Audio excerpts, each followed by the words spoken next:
Today on Face the Nation, President Trump makes a big concession on immigration, but will he stick to it?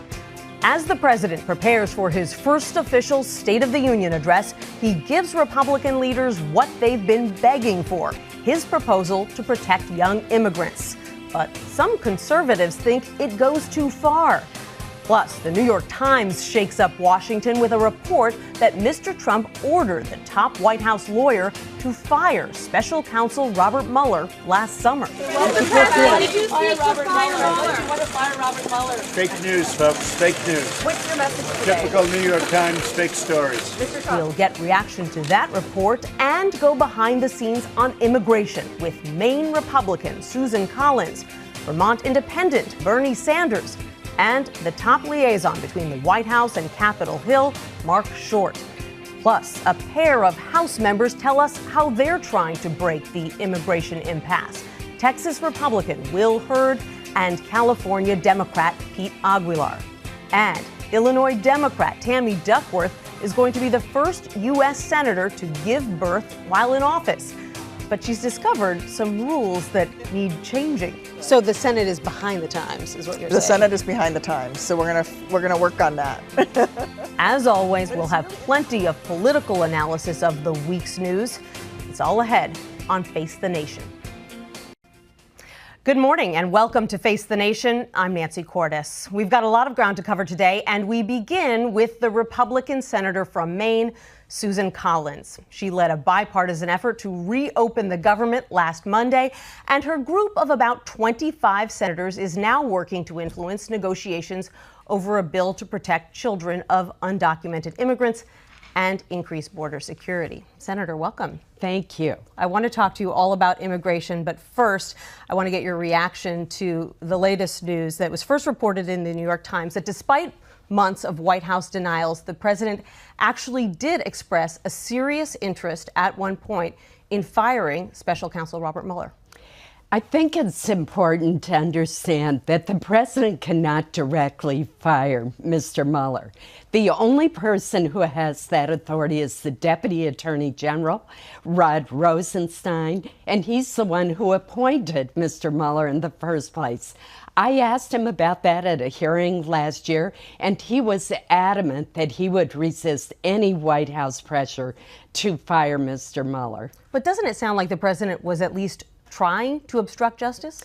I think that the president was frustrated and angry about the investigation, and he did what he should have done, which was to talk to his lawyer in the White House, and clearly the White House counsel said, "You can't do this, Mr. President, and it would be very unwise for you to try to do so."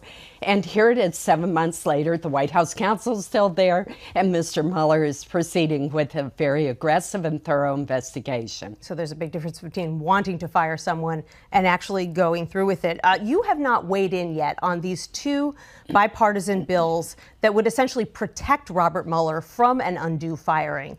Does this latest news change your calculus? First of all, I commend the two groups of senators, Senator Tillis and Senator Coons, plus Senator Lindsey Graham and Senator Booker, for working on bipartisan legislation to have a strengthened safeguard in the law to protect the special counsel from a firing. And that was what used to be in the law many years ago when we had an independent counsel law. It expired in the late 90s. I was one of the few senators who wanted to extend it at that time. So I'm totally open to adding that safeguard.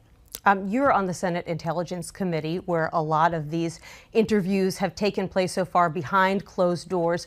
Would you support open hearings with big players like Jared Kushner or Donald Trump Jr. so the American public could hear what they have to say? I think more open hearings is a good idea. We've had 12 already, and they've been very interesting hearings, but my interest is making sure that we don't compromise in any way the special counsel's investigation. So we have to be careful to coordinate testimony to make sure that we're not interfering in that way.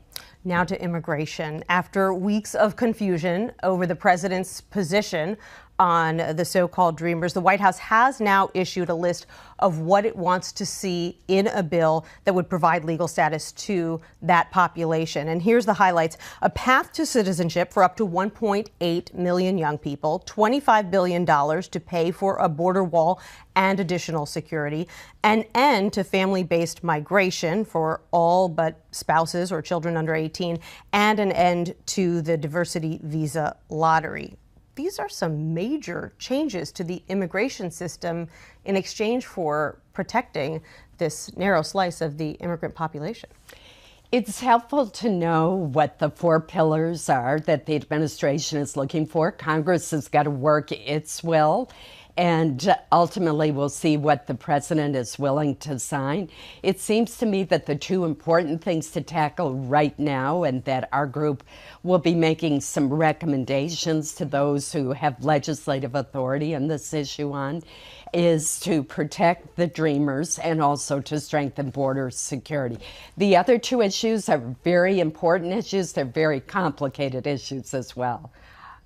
Why do you think the White House suddenly came out embracing a pathway to citizenship?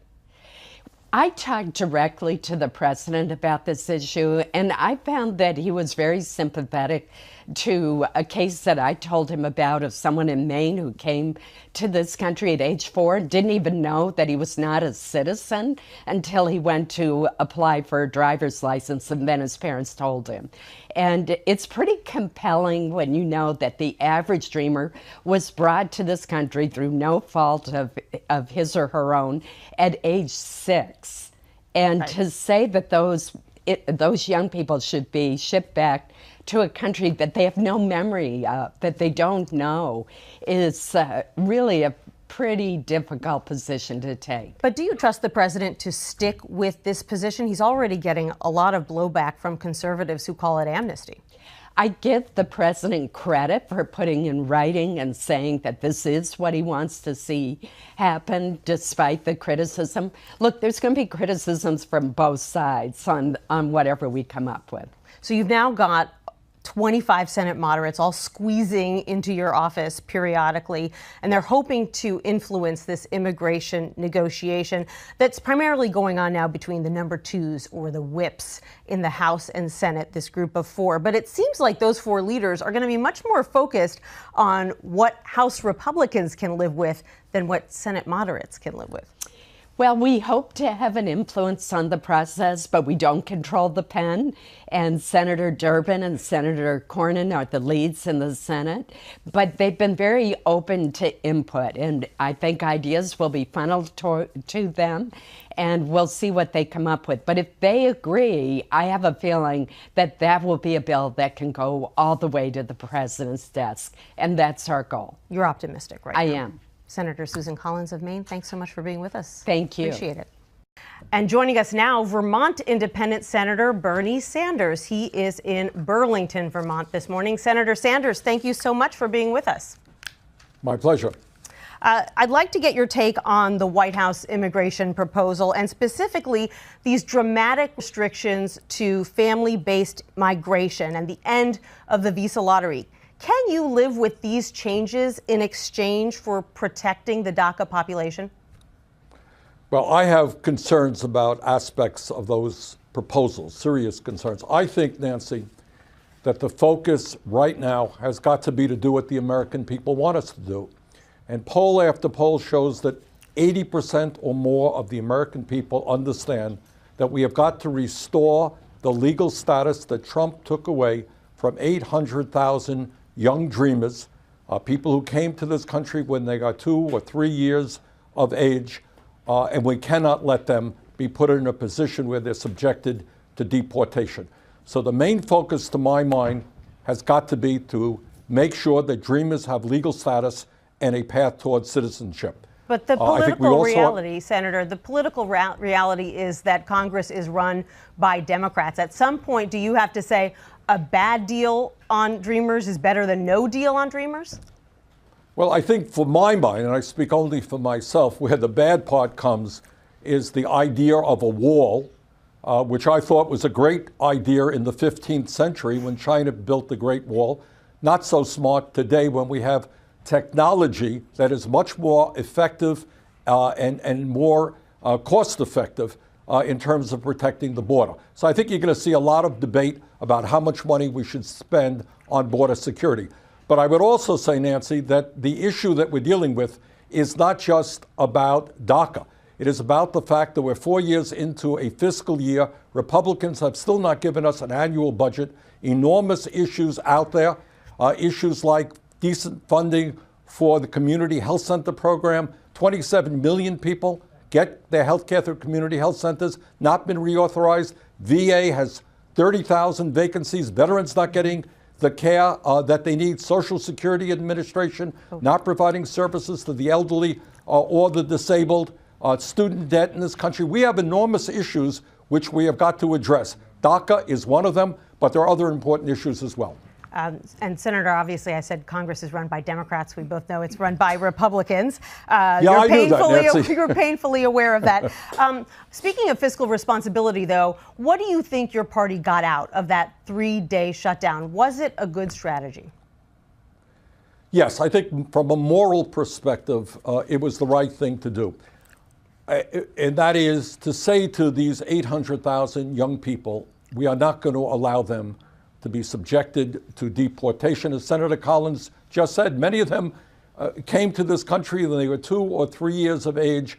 They didn't even know that they were not American citizens. So we have got to stand with these young people. The other thing, Nancy, is we received information from the Department of Defense a few weeks ago, and they said, this is the Department of Defense, we cannot run our operations, we cannot do long-term planning without an annual budget. Continuing resolutions are very detrimental to the military and to many other agencies of government. We are a $4 trillion government. There are areas where we should be spending more money, areas where we should be spending less money.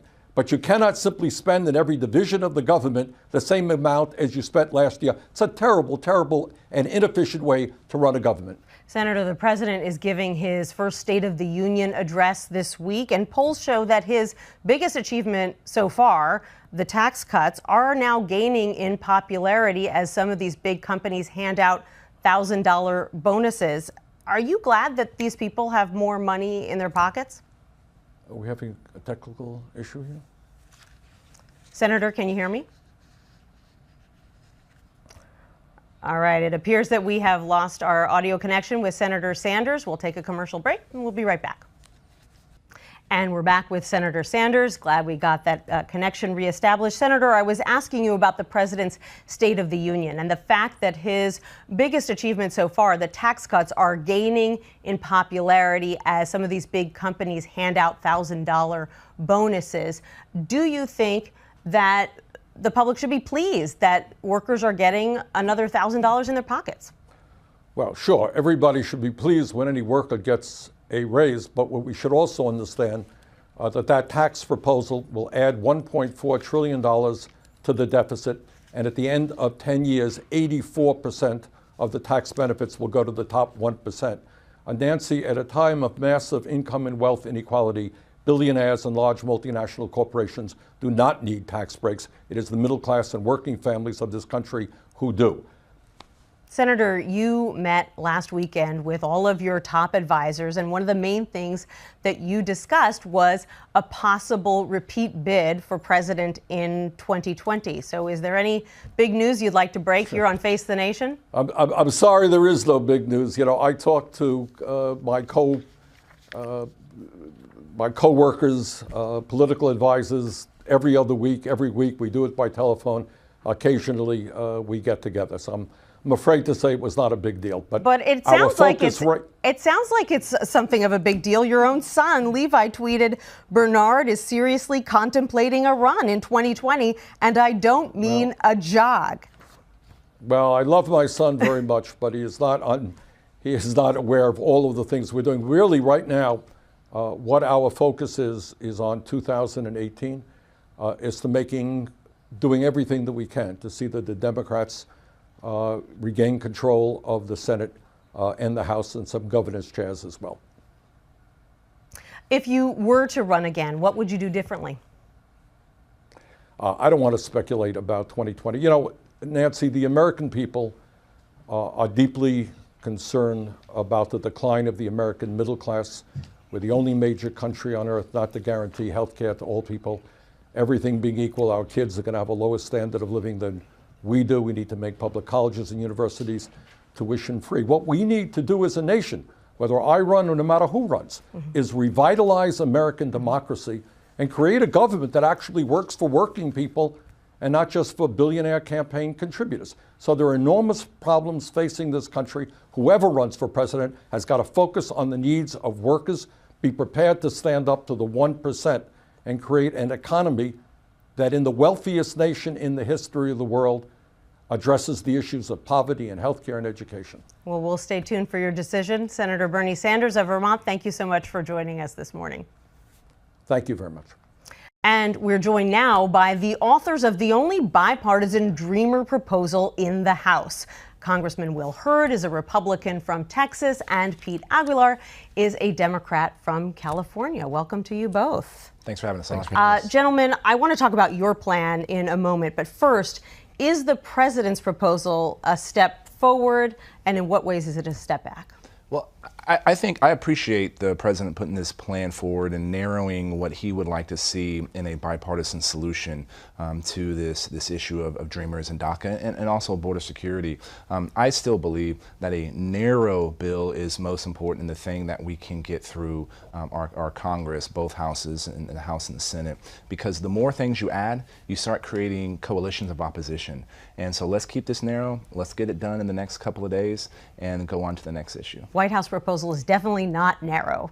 It would seriously overhaul the nation's immigration. It's true. The most important thing we can do is to protect Dreamers. So I do appreciate that it addresses that issue. But some of the changes that they are proposing are devastating to our immigration system, and I feel are better left for comprehensive immigration reform. So let's keep it narrow, as Will mentioned. Let's focus on DACA fix and border security and move on and get those issues off to the next day. So here's what you've proposed, and so far you've got 53 sponsors, evenly split between Democrats and Republicans in the House. You would allow Dreamers to apply for permanent residency. You would increase border security, though not by as much as the president's proposal.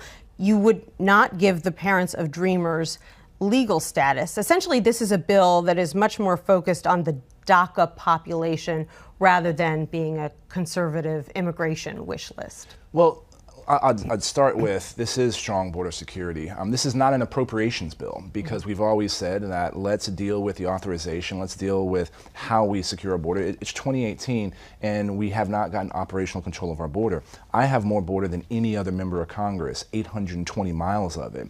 And we don't have control, and we should be utilizing some of the latest and greatest technology along that border. So this plan does that, as well as fixing this problem for a population that have gotten here through no fault of their own. Do you both think that if the House Speaker were to allow a vote on your bill, it would pass? Without a doubt. This is the only bill that would have 218 votes on the House floor. We feel very confident about that. We've had numbers of discussions with our colleagues, but this is the type of bipartisan approach that the American public wants to see. And it's important that if we're going to fix this DACA issue and add border security, this is the type of narrow focus that can get 218 votes and can get to the president's desk. But don't you think the fact that he has said nothing about it publicly, he's aware of it, is an indication of the political constraints that he faces? There are some conservatives who say that if he were to back something that doesn't get a majority of the majority, he'd lose his speakership. Well, but you're assuming that this can't get the majority of the majority, and I don't agree with that presumption. Also, the fact that the president has come out and said, let's make sure that there's a permanent legislative fix for 1.8 million kids, I think that also gives some credit to many of the proposals that we're forwarding in the USA Act. This is exactly what the president asked for. This is a DACA fix with sensible border security. These are common sense measures. This is the type of proposal that should garner a signature and that he should support. And we feel that we can make our case to our colleagues to get that done. And this gets us to a deal on caps, and this gets us to a vote on, funding the government. This is what we've always thought that this should be, and it's a strong baseline that has, really good support in both houses. So is your focus right now on pushing your plan or on trying to get some of your ideas worked into these bipartisan negotiations that are going on among Republican and Democratic leaders? We should do both. We've said from the beginning that this should be the foundation for the discussions that we have. So we've had conversations with senators about our proposal. We hope that this becomes the base for what is being discussed. We're open to making some changes as long as it garners support in the Senate and gets to the president's desk. That's been our focus. That's what we've been working on for weeks behind the scenes, and we feel that we're making good progress. What happens if we get to March 5th and DACA is set to expire and there is no new legislation? It's a good question, and I hope we don't get there. And I think you've seen many folks in the White House have said that we don't want to get there. I don't think anybody in Congress wants to get there. That's why we need to buckle up, sort this out over the next few days, and I think we have a couple of weeks, and get this done before that March deadline. But here's what a White House official also said this week. He said, come March 5th, if there's no DACA deal, the White House will not direct ICE and DHS to deport Dreamers, but if they are swept up in a raid, they will be deported. They are not protected. If you're a DACA recipient, that's pretty scary stuff. It's flat out unacceptable. We can't have policies that deport Dreamers. We shouldn't stand for it. That's exactly why we're working so hard to get this done. But let's also keep in mind, 3 Homeland Security secretaries have told us in Congress that it's going to take time to write these policies and proposals once we have an agreement and a deal. So we need to get this done quickly. We need to offer the certainty that they're due for this Dreamer population to make sure that situation does not happen. That's why we're working so hard, and that's why you see efforts in the House and the Senate in a bipartisan basis to get this done. Congressman Hurd, I want to ask you, because you're on the House Intelligence Committee, have you seen this memo that alleges that the FBI's Russia investigation is based on flawed sources and methods, implies that the investigation is biased, and what do you think of its validity? Well, I have seen the memo. I'm one of the people that voted to release the memo to the rest of our colleagues in the House so that they understand what we're looking at. Mm-hmm. For me, this is real clear. I spent almost a decade as an undercover officer in the CIA. I was the guy in the back alleys at 4 o'clock in the morning collecting intelligence on threats to our homeland. I've served shoulder to shoulder with the men and women in the FBI, and the rank and file folks are putting us and keeping us safe. What we have to make sure is that the political leadership of these organizations are crossing all the T's and dotting all the I's. Is this hurting their morale quickly? I don't know the answer to that, but I think what every rank and file member of the FBI wants to ensure is that everybody within that organization is following the law to its letter. Got it. Thank you so much, Congressman Hurd. Congressman Aguilar, thank you for changing your weekend plans to be with us. We really appreciate it. Thanks, Nancy. Thank you. And we'll be back in a moment. Welcome back to Face the Nation. I'm Nancy Cordes, and joining us now is White House Legislative Affairs Director Mark Short. Mark, thank you so much for joining us. Thanks for having me back, Nancy. First off, why did the president want to fire Special Counsel Mueller, and why did he decide not to? Well, Nancy, the president's never intimated to me in any way a desire to fire Mueller. I think that there's been a lot of sensational reporting on that. Let's keep in mind a few things. That report dates to some June conversation, allegedly. We're now in January. Mueller's still special counsel. Don McGahn is still running the White House counsel's office. Millions of dollars of taxpayer dollars have been wasted on an investigation that so far has proven no collusion with the Russians. Well, the investigation's not over. Right? Of course it's not, because it's continuing to drag on, and it's dragged on for a long time at a great expense with yet no evidence of Russian collusion. And so the reality is that Mueller is still special counsel. McGahn is still head of White House counsel's office. The president's never intimated to me in any way a desire to fire Robert Mueller. Have you advised the president, have others around him advised him of the consequences of firing either a special counsel Mueller or Rod Rosenstein, who, recent reports have suggested the president has now turned some of his ire towards? I have no reason to believe the president's considered firing him, so there's no reason for me to counsel him one way or the other on that, Nancy. I think that, as I said, he's never intimated that one way or another to me. It's not a conversation typically I'd probably be involved in, but there'd be no reason to raise it. Mm-hmm. How serious do you think that this memo that purports to outline FBI mistakes when it comes to the investigation is? You just heard Congressman Will Hurd, who's on the House Intelligence Committee, say that he believes it should be released, at least among other members of Congress. Right. Well, we haven't obviously read the memo. It's classified, so it's hard for me to speculate on what's in the memo. I do think that we typically prefer transparency, and so if there are concerns that I think would be helpful for Americans to know about it, we would be open for that being released. Even if it reveals FBI Well, sources I and think methods? there's plenty of ways you can redact a document to make sure that methods are not revealed. But if there are serious concerns about unmasking that happened in the previous administration, then I think that the American people should know that. I want to ask you about immigration. Lawmakers have been begging the White House for weeks to come out with your immigration plan. You do, and you get hit from all sides. You've got conservatives who are calling it amnesty. You've got Democrats saying that this is a false choice. Basically, you're creating a pathway to citizenship for dreamers, and then you're taking away a whole bunch of other rights in exchange. Well, now let's keep in mind a few things, Nancy. When they say they've been waiting for us, the White House submitted our priorities many, many months ago. When General Kelly was still Secretary of DHS, he asked Congress to address this. Even Republican leaders said they had no idea where the president stood. I think that's a convenient explanation. We were very clear with Congress what we wanted. We put our priorities in writing and sent them to Congress on October the 8th. October the 8th. We sent another document back in December. What this piece finally did is it refined what our position is on the DACA population itself. And I think the president, as he said in that very public meeting at the White House, he said, I will give cover on my side. The question is Leader Schumer, Leader Pelosi stepping up to give cover to their side? They clearly have a radical left base that is putting pressure on them. And I understand the challenges of managing some of their conferences, but the president's put forward a tremendous compromise to get this solved once and for all. It's perplexed Congress for decades to get this. He's showing the leadership to finally get it done. Democrats say that by preventing immigrants from sponsoring parents or adult children or siblings, you're tearing apart families, you're cutting legal immigration by 50%. In fact, here's what the largest Dreamer advocacy group said. Let's call this proposal for what it is, a white supremacist ransom note. Yeah, that's absurd. I mean, that's even ridiculous to try to respond to. Here's what it does. What we're trying to do is we're trying to protect the nuclear family, Nancy. And so we're providing those visas for spouses and children, trying to protect that. What's happening right now in our visa system is you're providing visas for aunts and uncles and siblings that continue to go on, hence it's called chain migration. So therefore, there's a 4 million backlog, so you can't get children and spouses in because you're taking care of so many different distant cousins.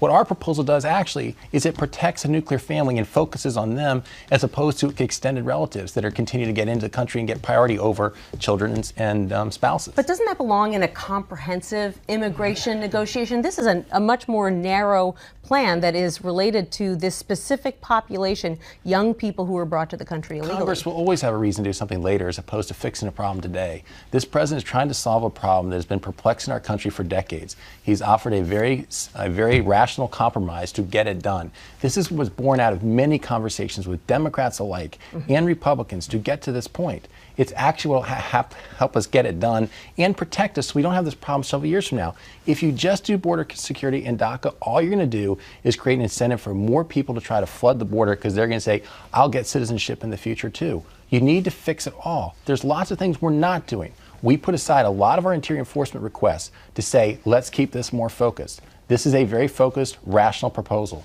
I've got about a minute left, so I want to ask you quickly about the State of the Union. The president giving his first State of the Union address on Tuesday, and he's going to outline a $1.7 trillion infrastructure plan. But if you look at the fine print, it's only about $200 billion in federal funds. Is it realistic to think that you can leverage another $1.5 trillion in private, state, local money when you're starting out with that little? I think it's very realistic to leverage those dollars. I think as we continue to roll back the regulatory front, there'll be more private investment coming in.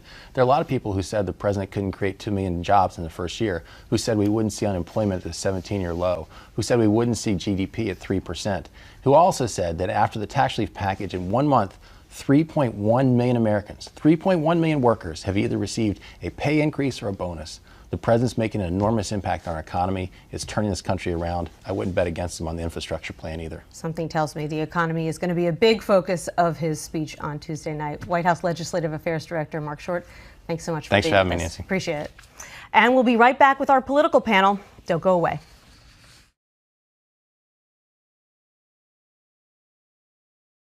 Eat it. Thanks. Have a good day. Sure. Thanks for coming in on the big day. Okie doke. Hi. Hi. I was talking to Mr. B. Okay. So I'll be right with you. No worries. Mr. B. B's been around here for a long time. Good morning. We were a half-hour show when I first met Mr. B. Thank you. Jennifer, Yes. would you look at Nancy and County 10, please? Yes. 1, 2, 3, 4, 5, 6, 7, 8, 9, 10. You passed. I got nothing You get to come on. 45 seconds. 45 seconds. 16. Let me know if we need more time out here. Yes, Rachel, would you look at Nancy and County 10 for me, please? 1, 2, 3, 30 4, seconds. 5, 6, 30 7, seconds. 8, 9, 10. Would you look at Nancy and County 10 for me? 1, 2, 3, 4, 5, 6, 7, 8, 9, 10. I think we're all good. Thank you, folks. So Mark Short said he's not aware of the president ever. Did he say he does not aware of the president ever 15 seconds. asking to fire Mueller, or just that he didn't talk to the president about Mueller? Coming back.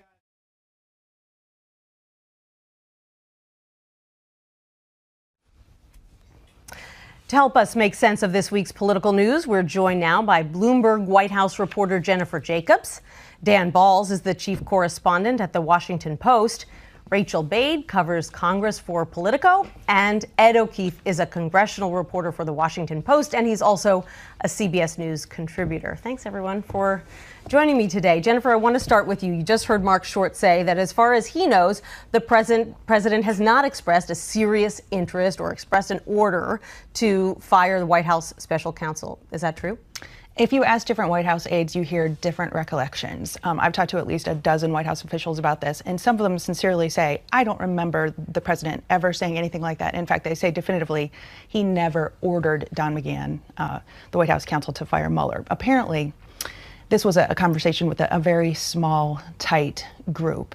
So it depends on who you talk to, but keep in mind, 48 White House officials, campaign staff, or people affiliated with the campaign have spoken with Mueller or to the congressional committees. That's a lot of people who are preparing for testimony or for speaking with Mueller.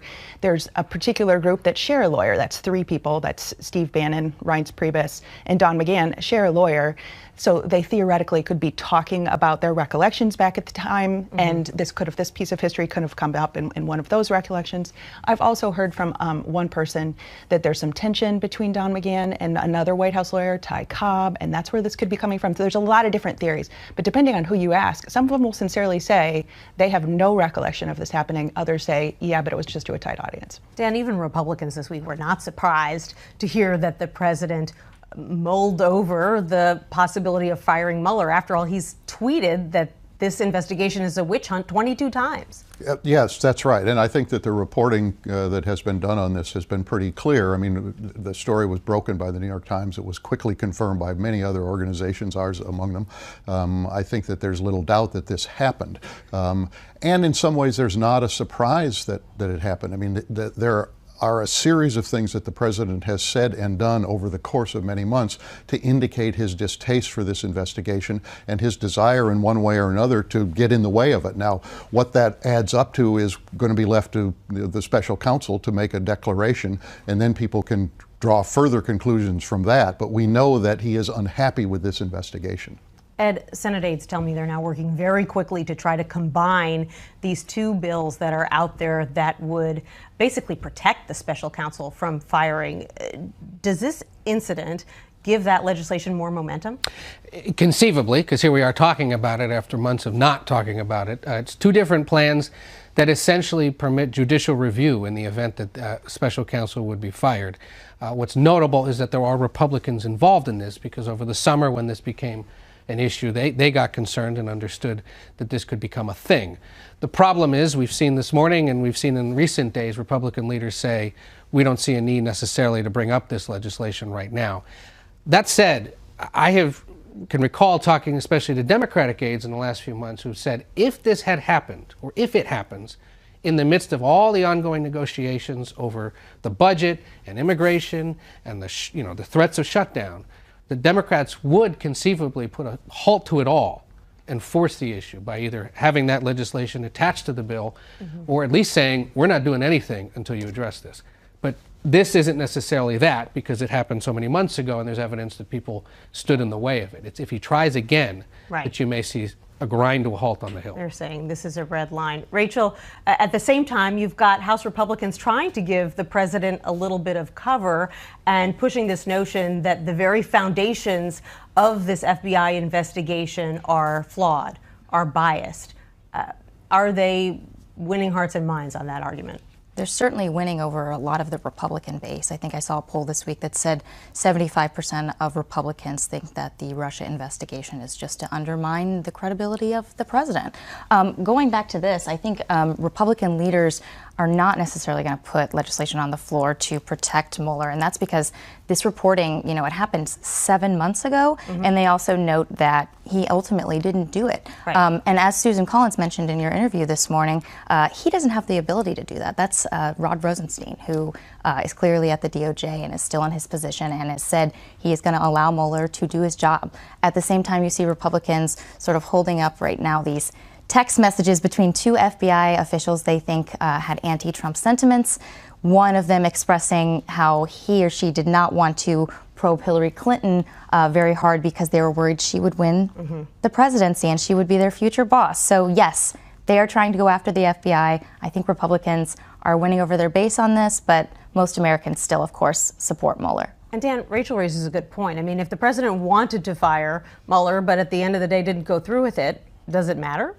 Well, it matters because it does show his desire and sentiment, particularly at that moment. And it's important that Don McGahn stood in the way of it to the degree that how that all unfolded, we're not exactly sure. But Don McGahn, in one way or another, prevented it from happening. But to Rachel's point, I mean, if he moved to try to do this, there are other obstacles that he would face. But again, if he did it, and again were blocked, I think it would create an even bigger firestorm than this incident that we didn't know about at the time, other than his friend Chris Ruddy, who had indicated in a public interview with Judy Woodruff on PBS that the president was in fact considering this sort of thing. So it's not as though this was totally tightly held. I mean, he had obviously shared it with Mr. Ruddy of his desire at the time, but there are safeguards built in. But we, go back to the Saturday Night Massacre with Richard Nixon and during Watergate. It took a number of steps ultimately for that to be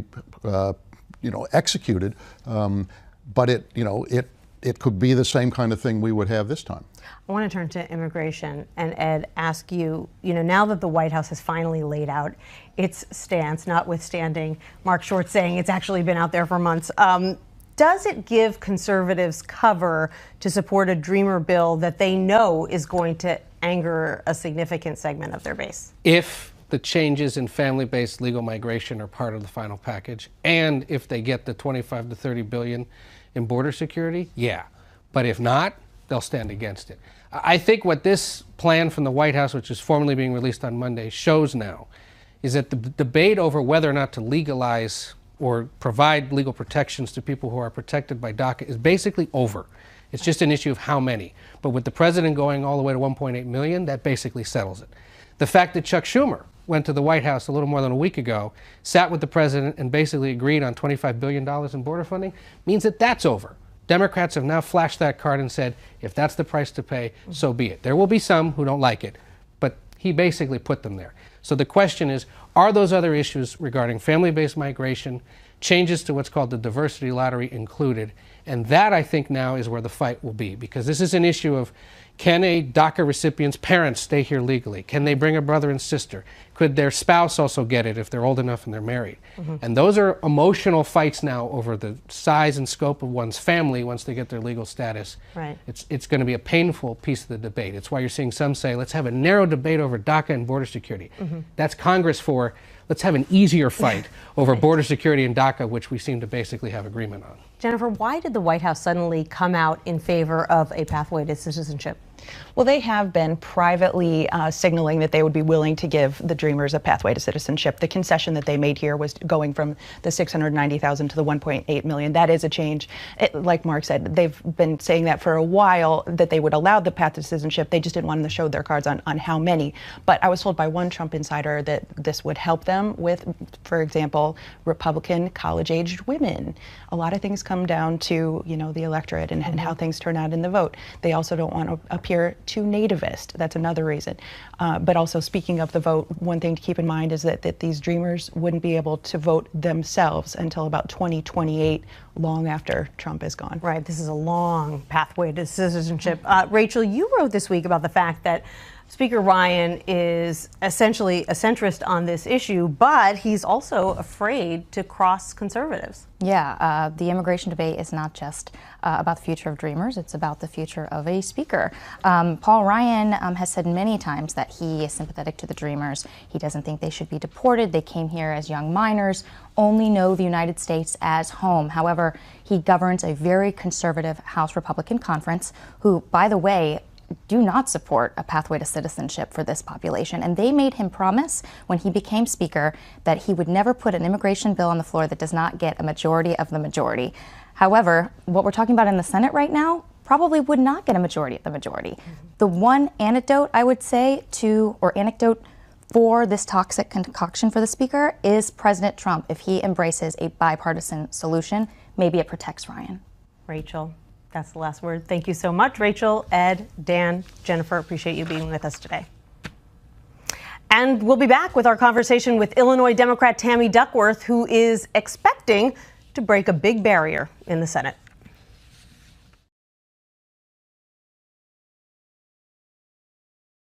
Senator Tammy Duckworth is an Iraq War veteran, a double amputee, and soon she'll be the first senator to give birth while in office.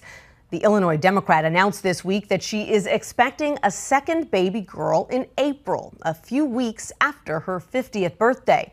She wants other women struggling with infertility to know what she went through.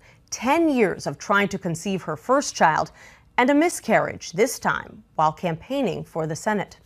What did your doctor say to you about the chances of getting pregnant at 49? Well, he said it's the new 40. So he said a 50-year-old mom is a new 40.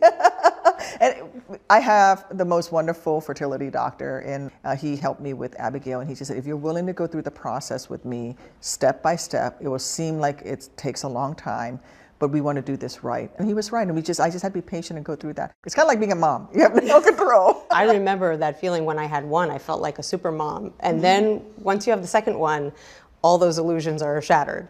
Oh, well, we'll see. Yeah, I didn't feel like a super mom during the first baby.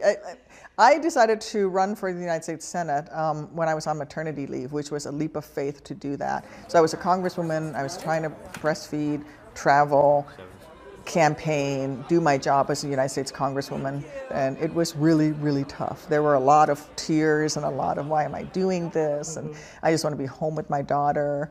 But then I would come across a situation that needed to be fixed, like legislation that I could pass, and I realized, no, I have to do this. This makes me a better legislator. One of the things that you noticed when you were doing all that traveling was that a lot of airports didn't have anywhere for you to nurse.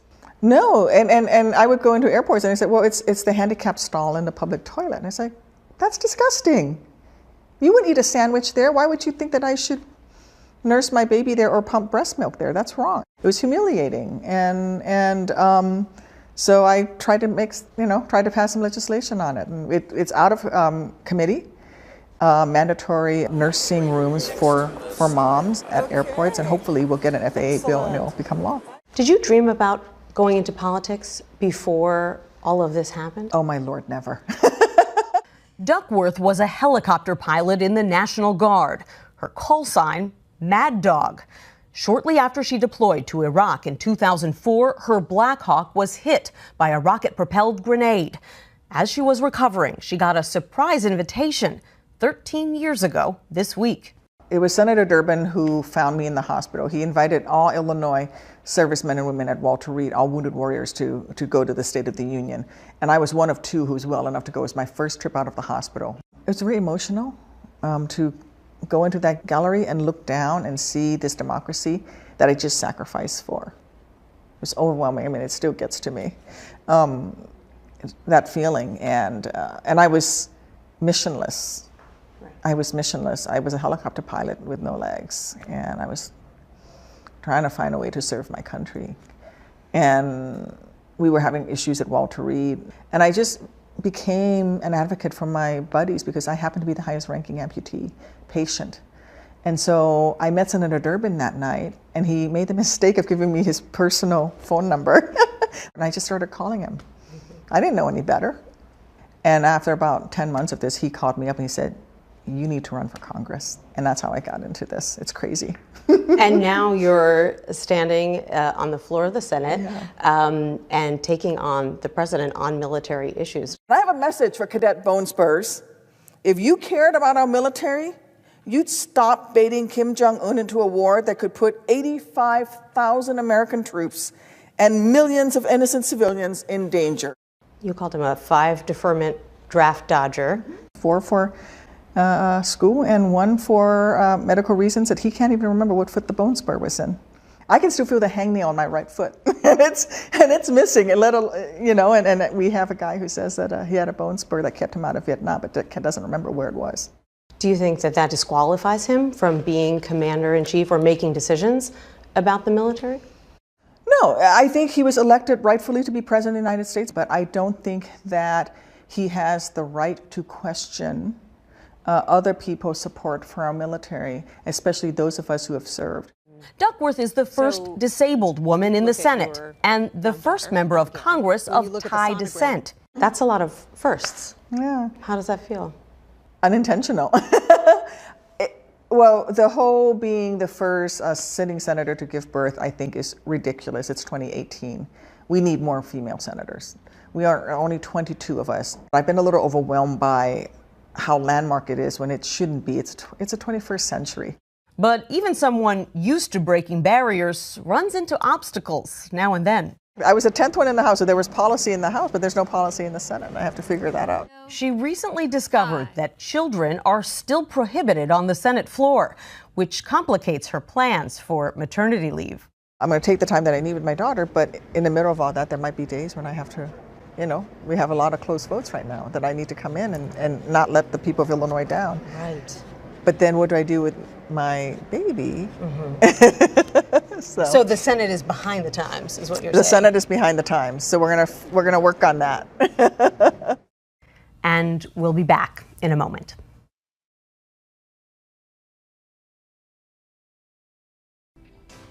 And that's it for us today. Thanks for watching. Until next week, for Face the Nation, I'm Nancy Cordes. Have a good one.